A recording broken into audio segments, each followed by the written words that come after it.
Nós fixarmos que é só um, não são 4 evangelhos, são 4 evangelistas, 4 abordagens distintas.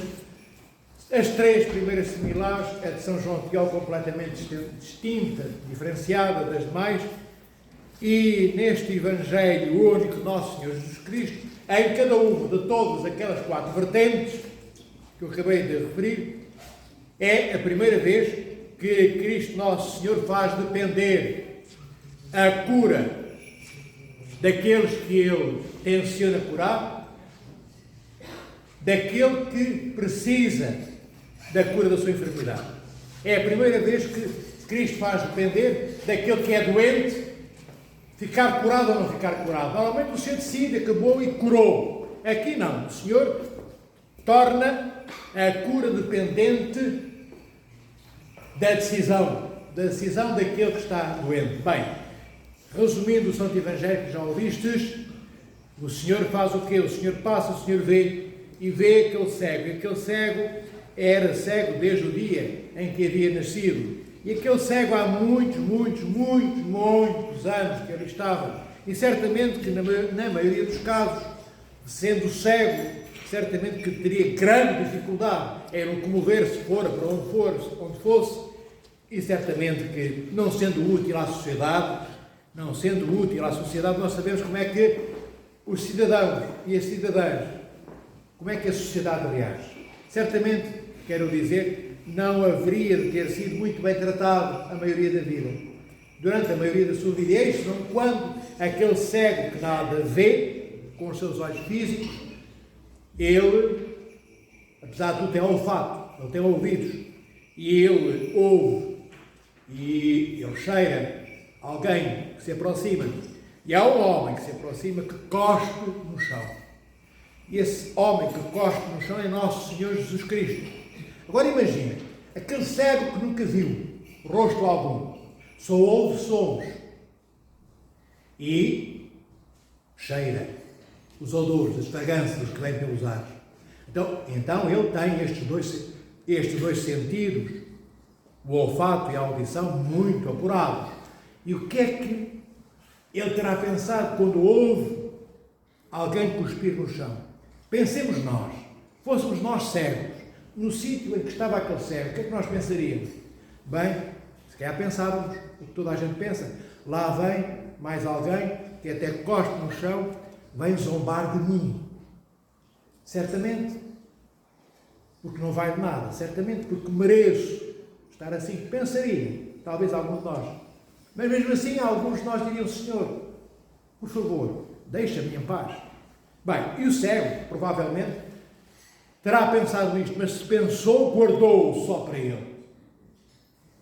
Não transmitiu a Nosso Senhor Jesus Cristo. Bem, também não importa se transmitiu ou não verbalmente, porque o Senhor conhece a sua alma, a dele e a nossa, o coração dele e o nosso. Bem, e este não, quando, não bastando apenas o Senhor ter cuspido no chão, o que é que o Senhor faz? Pega naquele cuspe, mistura com o pó, fazendo uma lama, e naqueles buracos onde faltavam as órbitas oculares dos olhos, o Senhor põe lá dentro aquelas bolinhas de lama, aqueles olhos de barro que ele faz, e introduz nos buracos onde faltavam os olhos. Pensai de novo, o que é que terá pensado aquele cego? Ou pelo menos o que é que a maioria de nós teria pensado? Então não bastou cuspir, agora ainda põe lama no rosto, ainda tapa os buracos que eu tenho, onde nunca estiveram os meus olhos, com lama. O que é que vão dizer todos os outros quando olharem para mim? O mundo, iluminado pela escuridão e deitado nas trevas, onde Deus ainda não brilhou, pensaria assim. Mas o cego, não sabemos o que é que pensou. Mas certamente, talvez não tenha pensado estas coisas. Porquê? Porque podemos dizer isto por aquilo que acontece a seguir, pelo comportamento que o cego tem. E o Senhor, nosso Deus Jesus Cristo, já chegamos a esse comportamento, diz o que é o cego: olha, agora, depois de lhe haver colocado aqueles olhos de barro e lodo, de lama e pó, misturados, colados, unidos pelo seu cuspe, divino, humano. O Senhor diz ao cego: vai à piscina de Siloé e lava o rosto. E aqui começa um trajeto, queridos irmãos e irmãs, que tem a ver connosco. Tem a ver connosco. O cego ouve e o cego não vê. Ele só ouve e tem olfato. E o que é que acontece? O cego põe-se em movimento. Eis não quando o cego levanta-se lá, onde esteve décadas sentado, e põe-se a caminho da piscina de Siloé. Mas agora é preciso que saibamos onde é que ficava esta piscina. Esta piscina, bem, onde é que estava o cego? O cego estava à porta do templo. Bem, e a piscina de Siloé ficava fora das muralhas da cidade de Jerusalém. Mais ou menos a cerca de 2 quilómetros do templo. Agora vê, mesmo eu, qualquer um de nós, vendo bem, para andarmos 2 quilómetros, demoramos mais ou menos. Se for um passo mais acelerado, bem acelerado, talvez 20 minutos. Um passo normal, meia hora. Ninguém nos tira meia hora para fazermos 2 quilómetros a pé. Mas vendo, ele não vê. O cego não vê. Imaginai, ele tem que passar pelo meio daquela multidão, ultrapassar as muralhas da cidade, aos encontrões aqui, tropeçando acolá, esfolando o joelho além quando cai, ouvindo impropérios e imprecações da parte daquelas pessoas que somos todos nós, que não gostamos de ser abalroados por um cego, não importa se ele é cego. Tu como? Ainda por cima cheira mal e eu não quero, eu não gosto. Então imaginai quantos encontrões aquele cego não deve ter dado, quantas vezes ele não caiu e não se levantou, esfolou o joelho, o cotovelo, tirou a unha do pé, sabemos lá quantas palavras mal ditas, quanta maldicência, quantas acusações, quantas injustiças, não só ele ouviu, mas lhe foram dadas, quantas injustiças não foram praticadas para com ele ao longo daquele trajeto de 2 quilómetros. E o que é que o cego faz? Ele vai, e lava o rosto quando chega à piscina. Bem, e é não quando, após lavar o rosto, ele vem. Mas, voltemos um bocadinho atrás. Cristo disse-lhe porventura, quando lhe pôs os olhos de barro, vai à piscina de Siloé, lava-te e ficas a ver. Ele disse isto, Cristo. Não disse. O Senhor não dá nenhuma garantia ao cego de absolutamente nada. Nada. Só lhe diz, vai. Depois daquele cuspo, depois daqueles olhos de barro, depois desta imagem que o cego tem, que é a imagem que ele tem diante daquela população, daquela mole humana de gente, o Senhor, ele vai por aí fora sem nenhuma garantia. Eu podia dizer a Cristo, o cego, digo, Senhor, mas vou lá fazer o quê? Então, mas vou lavar para quê? Não posso lavar aqui para tirar o barro e o outro, não posso fazê-lo aqui mais perto, tenho que fazer esse caminho todo. Mas ouvimos nós no Evangelho, o cego dizer isto, pois nós certamente diríamos isto ou coisa parecida. Nós iríamos interrogar Cristo, mas porquê, Senhor? Porquê? Porque nós somos homens e das mesmas porquês. Mas muitas vezes os porquês inúteis. Porque há porquês e perguntas que são fundamentais. São alicerçadoras. São, de facto, a base do edifício da nossa alma, para que a nossa alma seja iluminada pelo Espírito Santo. Mas há outras perguntas, que é só para cansarmos o nosso irmão, porque não estamos à espera de resposta nenhuma. Apenas achamos que temos direito a perguntar, porque há muitos direitos no mundo, e nós somos aqueles a quem cai a herança de todos esses direitos. Direitos, nós temos só um direito, amados irmãos e irmãs: amar sem ser amados. Um segundo direito: sofremos todas as injustiças que o mundo possa ter, porque nas injustiças sofridas, abraçadas com amor, como Cristo abraçou todas as injustiças que sofreu na cruz, nós assemelhar-nos-emos cada vez mais na identidade total da proximidade maior que possamos ter com o Mestre. Talvez possamos fazer uma terceira coisa: estarmos disponíveis para a morte, como faziam os mártires. Estar disponível para a morte não é só não temer a morte, é ir ao encontro da morte, como os germânicos, um menino que São Policarpo de Esmirna, um dos bispos sagrados por São João Teólogo, optou, pagou, por aquele menino que se chamava Germânicos. Quando ele tinha Germânicos, 2 aninhos ou 3, ele era escravo, e São Policarpo comprou-o e educou-o. Educou-o para quê? para ele aprender a amar o Senhor nosso Deus. E como é que ele aprendeu a amar o Senhor nosso Deus? Tomando como exemplo o que o pai Policarpo fazia. Aquele grande bispo de Esmirna, cujo exemplo exalava por toda a Ásia. E o que é que acontece? Antes de São Policarpo de Esmirna ser martirizado, Germânicos, menino talvez seus 17, 18 anos, ele é morto. É lançado diante dos leões na arena.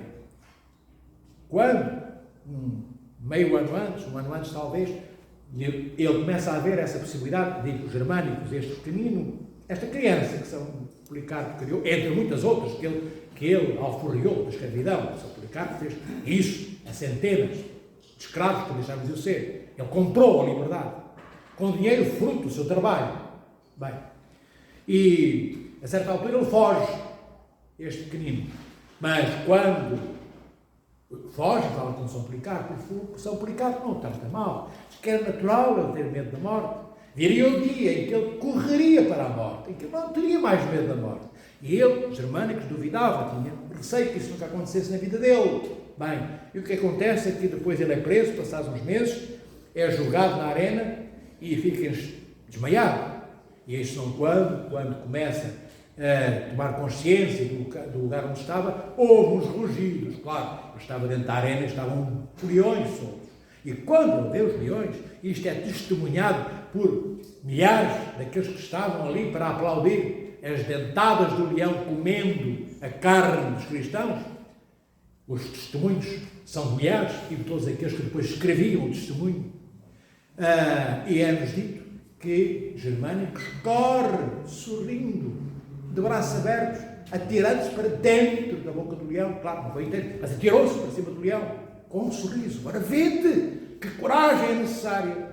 A nossa? Certamente que não. Aquela que levou o Senhor à cruz. E de onde é que vem a coragem? Do amor que lhe instila o poder de Deus. Porque foi pelo poder de Deus que o Senhor sobe à cruz. E esse poder de Deus pedia a Cristo o quê? Que o Senhor subisse por amor ao seu povo. O Senhor não foi para a cruz por ele próprio, ele é o todo inocente, como vós sabeis. Foi para a cruz por nós. Porque nós não podíamos subir àquela cruz que não era a de Cristo, era a nossa cruz. Bem, e os mártires fazem isto tantas vezes, na maioria dos casos, diria quase todos, se não todas mesmo, pelo amor que têm ao povo de Deus. E onde é que se vê o amor deles ao povo de Deus? Pelo amor que têm ao Senhor nosso Deus. Por quererem ser imitadores, serem modelos de vida em tudo idênticos a Cristo nosso Senhor. E voltando ao Evangelho de hoje, nós vemos o quê? Vemos este cego, que depois passa a ver quando lava os seus olhos naquela piscina, sem muitas delongas, nem muita fraseologia como esta que eu por aqui disse, porque não vem narrado que ele dissesse grande coisa no Evangelho. Simplesmente ele percorre aquele caminho desde o templo até à piscina de Siloé, sem conhecer o caminho. Mas confiou, apesar de não ter garantia nenhuma dada por Cristo, confiou que aquele que havia pavimentado esse caminho que o levava do templo à piscina de Siloé era confiável. Ele acreditou que aquele Senhor que o curou, nós sabemos que é nosso Senhor Deus e Salvador Jesus Cristo, para ele talvez um Senhor, um profeta. Ele naquele momento ainda não sabia, depois ele confessa, o Senhor nosso Deus. Mas naquele momento ele não sabia. Mas ele confia e na ausência total de certezas, ele é confrontado com uma realidade nova na sua vida, com um milagre. A sua escuridão é iluminada. E para que vós saibais, segundo Santo Ireneu de Leão, na sua interpretação teológica daquela piscina de Siloé, Santo Ireneu de Leão compara-a, analogicamente, ao batismo. Ela simboliza, aquela piscina de Siloé, o batismo de todos os cristãos. E ela também simboliza, no seu nome, Siloé, significa o tanque, ou o lugar, ou a piscina do enviado. Então, lá onde o cego foi onde Cristo estava. O Senhor estava nas águas. Ele foi, porque ele é o enviado do Pai. É o Pai que enviou o Filho. E aquela água era também a presença do próprio Cristo. Claro, do Espírito Santo, sim, porque na criação de Deus sempre o Espírito Santo e o Filho agem concomitantemente para realizar a ação do Pai, enquanto Criador. Mas o Senhor está no templo, à porta do templo, preparando o barro para que depois ele lave o rosto, o cego, na piscina de Siloé, e ao mesmo tempo que está aí, o Senhor também está no futuro do cego, no futuro de mais 30 minutos, não deixando de estar lá onde o cego partiu. Cristo está também onde o cego está e onde ele parte, está ao mesmo tempo onde o cego vai chegar e onde ainda não chegou. Mas o Senhor já lá está. Também connosco, queridos irmãos e irmãs, assim é. Cristo convida-nos a dar-nos o primeiro passo da nossa vida, de encontro à comunhão com Ele. Comunhão significa intimidade. Intimidade significa o quê? Um relacionamento entre pessoas, entre rostos. Significa um relacionamento pessoal, não é uma coisa fria, gélida. É algo que exala, que emana fragrâncias odoríficas do amor que sai das ações, dos atos realizados daqueles que nos amam.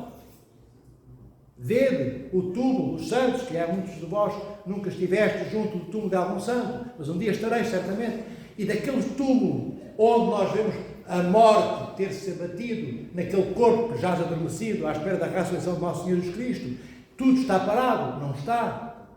Tudo está parado? Não está. Daquelas campas saem odores como se fossem incenso, pétalas de rosa, como se fosse aquela fragrância do santuário do Crisma e outras fragrâncias.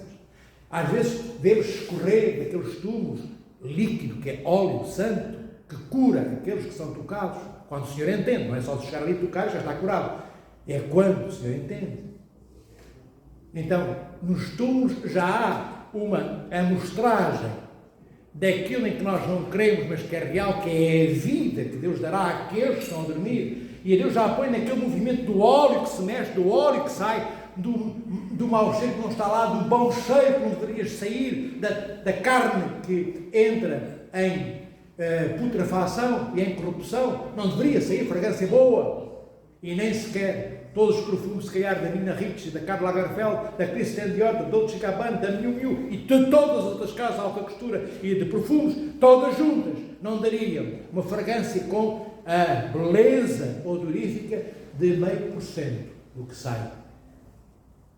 Do que sai e do que escorre dos corpos destes santos e santas. E o que sai e o que escorre dos corpos destes santos e santas é o amor que foi tão abrasadoramente vasto e amplo e se expandiu tão para além dos limites corpóreos, das fronteiras postas pela pele que cobre os órgãos do corpo, que mesmo depois da morte eles continuam a amar, continuam a falar no silêncio do odor que vem até nós, continuam a falar no óleo que nós tocamos e moe os nossos dedos, continuam a amar-nos na memória na qual se sentaram por toda a eternidade, mesmo quando nós não queremos tê-la, mesmo quando nós não gostamos dos santos e das santas e dizemos mal deles, como tantas denominações religiosas, nem sequer creem que os santos são importantes, quanto mais tomar os santos como mediadores, como intercessores, entenda-se, entre os homens, o povo de Deus e Cristo,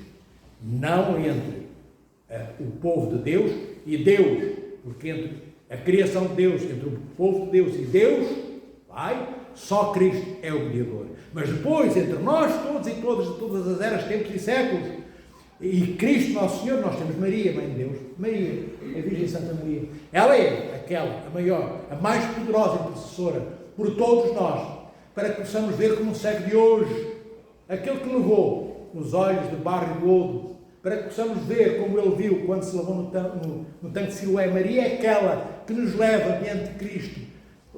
E ela é a própria piscina de Siloé, porque quando ela pega nos nossos pecados, nos transporta no seu colo, no ventre do seu amor, Maria entrega-nos a Cristo, como aqueles olhos foram entregues à água da piscina de Siloé. E Maria entrega-nos a Cristo, já com os nossos pecados lavados pelo amor maternal que ela tem por nós. É por isso que ela é a mais poderosa de todos os santos. Mas ela não é divina. Maria é humana, Maria tem natureza humana, Mas Maria foi recriada na cruz com o seu filho. Como eu digo sempre, o homem começa a ser criado no Gênesis, amados irmãos e irmãs, no livro, bem, no Éden. Mas Adão só termina de ser criado, não no primeiro, que rejeitou Cristo, mas no segundo Adão, naquele Cristo. E é no topo da cruz. E é no topo da cruz que nós vemos o homem perfeito naquilo que a natureza humana pode alcançar-se quanto à perfeição maior que um ser humano pode ter e chegar. Não foi, como eu já vos disse várias vezes, Pôncio Pilatos que disse: "Ecce homo", eis o homem, ainda que Cristo não tinha subido à cruz. Então, é este Senhor que está na cruz, no topo da cruz, que é o homem perfeito.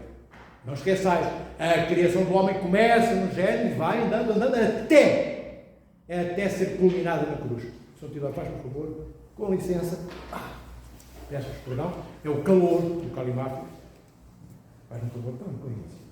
Bem, como eu gostava de dizer, e quase já terminando, nós pensamos que Deus criou no Gênesis, o Senhor criou no Gênesis, mas criou aquele Adão vocacionalmente chamado à perfeição, e perfeito no chamamento que Deus lhe dá, e totalmente ainda imperfeito, embrionariamente longe do culminamento, do apogeu, do ponto de chegada. Ele que estava no ponto de partida. Aí ele era ainda imperfeito, mas o Senhor nosso Deus faz esse percurso todo que Adão rejeitou. Como hoje o cego do Evangelho, obrigado, Senhor, faz esse percurso do tempo até à piscina de Siloé. Ele ali continuava cego. Se tivesse continuado, ele morreria cego. Mas porque ele acreditou e não perguntou: Senhor, que garantias me daste para que eu vá e me lave e aconteça alguma coisa boa na minha vida? Ele não pergunta, ouvi o Evangelho. Ele não pergunta. Ele só vai.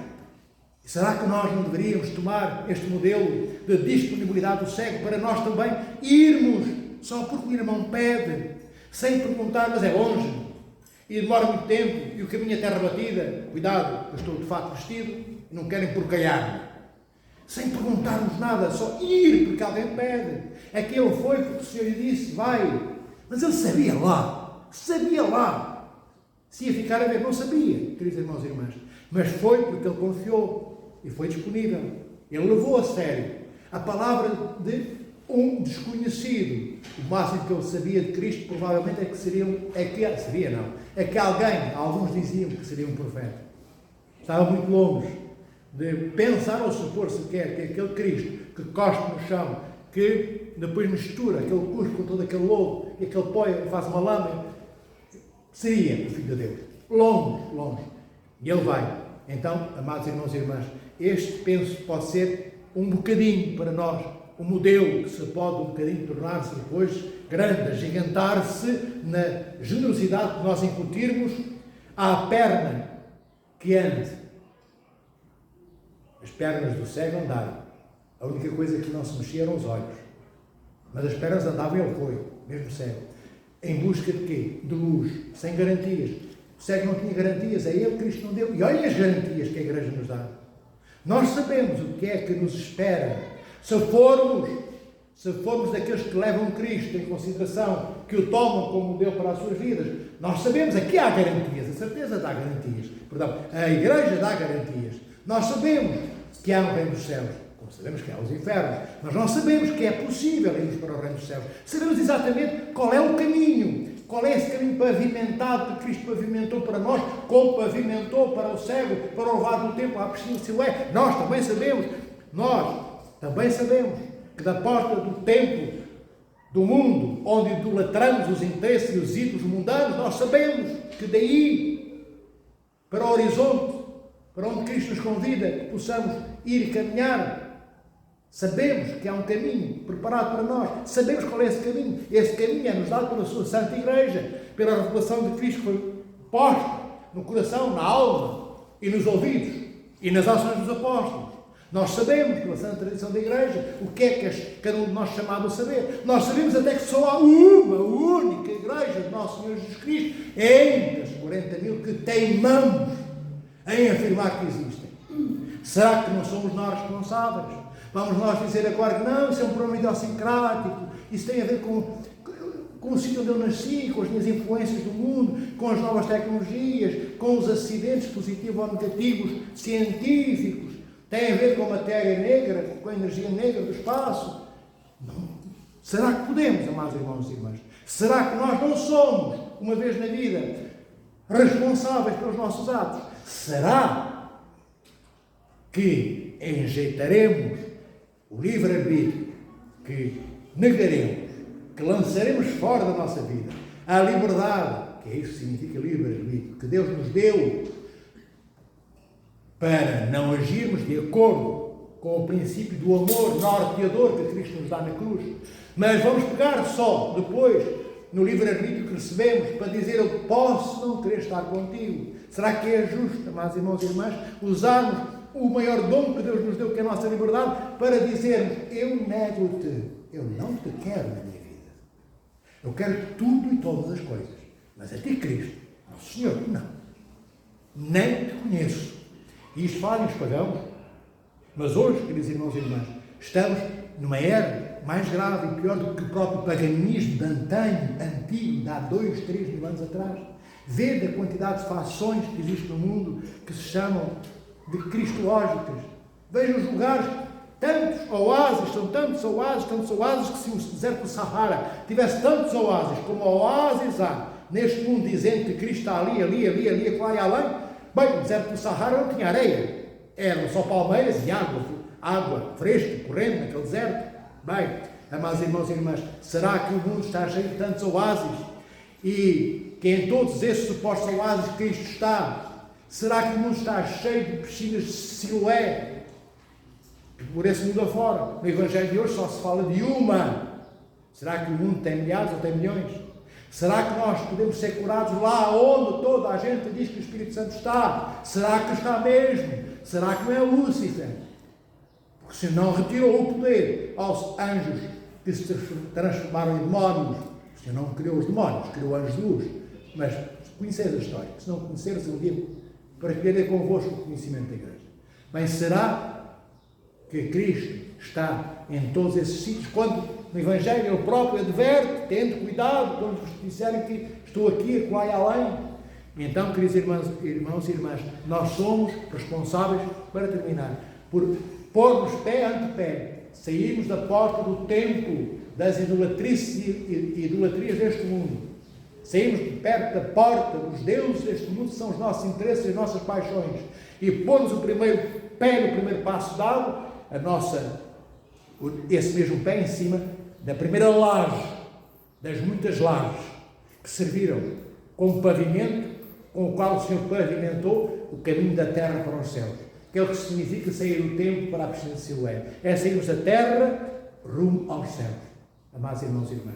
E todo esse pavimento posto no caminho é feito com uma cola, que se cola fosse especial, é o próprio sangue vertido na cruz por nosso Senhor Jesus Cristo, é a última das suas gotas, que une cada uma dessas lajes, que faz o caminho daqui até aos céus.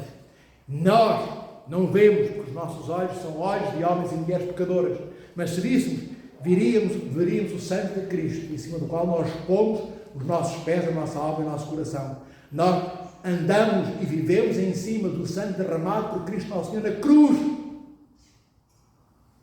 Não deveríamos deixar que a escuridão entrasse nas nossas vidas. Nem deveríamos deixar que alguém nos roubasse o nosso coração, enchendo-o com amores onde Cristo não está. Não deveríamos deixar que o nosso coração, que eu quero dizer, seja levado por amores outros que não sejam o amor de Cristo.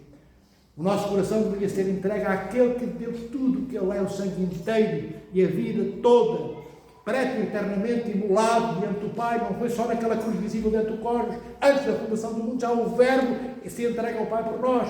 Então o nosso coração só lhe pode pertencer, mas não podemos ser obrigados a dar-lhe. Por isso o Senhor nos dotou com algo precioso, uma herança que só nós temos. Os animais não têm livre-arbítrio, nós temos. O Senhor deu-nos vontade própria para podermos dizer: eu quero estar connosco. Claro, nós pensamos: eu também posso dizer que não quero, mas não foi para isso. Eu não tenho liberdade para dizer que não amo a minha mãe. Eu só tenho liberdade para dizer que eu amo a minha mãe. Seja ela que mãe for, mesmo a má mãe. Eu estou vivo graças a ela. Eu respiro porque aquela mãe me pôs no mundo. Aos depressões eu cheio de amor. Mas eu devo tudo. Porque quando eu devo a vida, eu devo tudo. Eu sou credor por toda a eternidade. Nunca, por mais trilionário que eu venha a ser no mundo, 10.000 vezes o Elon Musk, eu nunca conseguirei pagar a vida que a minha mãe me deu. E agora imaginai a Deus, pagarei eu o quê? Cristo também não pede que paguemos nada. O Pai não pede que paguemos nada. O Espírito Santo não pede que paguemos coisa alguma. Só pede que nós nos debrucemos, Deus, nosso Deus triúnico, este Deus em três hipóstases, Pai, Filho e Espírito Santo, só pede que nós nos debrucemos da janela do nosso conforto, de onde olhamos de cima para baixo para os pequeninos e pequeninas deste mundo, são os nossos irmãos, e saiamos daí, olhando lá acima da janela das nossas vaidades, ver que são irmãos. E depois, se abrimos a boca, de pé escada abaixo, abrimos a porta e abraçamos aqueles que precisam de um abraço. E lavamos os que estão sujos. E alimentamos os que não comem há dias. E acalmamos aqueles que gritam. Se conseguirmos não gritar. Amados irmãos e irmãs, lembrai-vos, naquela piscina estava o enviado do Senhor, nosso Deus e Pai, Criador. É o mesmo Deus, este Cristo que foi enviado pelo Pai, que nós comungamos e comungamos em cada sagrada Eucaristia. É este mesmo Cristo, enviado pelo Pai, que envia os apóstolos que nos enviaram a todos nós, não só aqueles que foram discípulos dos apóstolos e primeiros bispos. Todos nós somos enviados da parte dos apóstolos, que foram da parte de Cristo, e Cristo da parte do seu Pai. É a Santíssima Trindade que se enraiza e entronca a sucessão apostólica dos santos bispos. Deixo-me só com esta informação, e quem tiver curiosidade depois perguntará, e eu transmito-vos aqui o que da parte da Igreja nos é dito. Porque muitos pensamos que, bem, a sucessão apostólica foi a vida das mãos dos apóstolos, foi os apóstolos que puseram as mãos sobre os bispos. Sim, puseram. Bem, e Cristo sobre os apóstolos, como chamou. Bem, e Cristo é enviado do Pai. Todos eles são enviados. E o Senhor também é enviado da parte do seu Pai. E nós somos enviados por aquele que foi enviado pelo Pai. Logo, nós somos enviados da parte do Pai, pelo Filho, dos apóstolos, e estamos aqui com o mandato trinitário, amados irmãos e irmãs, porque é o que nos vem. Da parte de Cristo, entregue aos apóstolos, aos discípulos, aos padres apostólicos. É este que hoje foi curado. Ele foi curado para dar testemunho, para ser mártir. Foi por isso que o Senhor curou. Não foi para que o cego visse, isso não era importante. Como não é importante que eu tenha 2 braços, ou tenha só um, ou 10 dedos, ou tenha 3. O importante é se os meus irmãos estão inteiros. Se eu os ergo inteiros na dimensão total de todo o meu amor por eles. Cristo ressuscitou. Cristo vos cresce. Cristo os ainda. Cristo ressuscitou. Cristo ressuscitou. Cristo ressuscitou. Este ênfase todo é só porque é a última vez. Está a chegar à Ascensão, a festa da Ascensão, e depois não há mais. Acabou o tempo pascal, só para o ano que voltamos a dizer que Cristo ressuscitou. Então, por isso que estamos a aproveitar.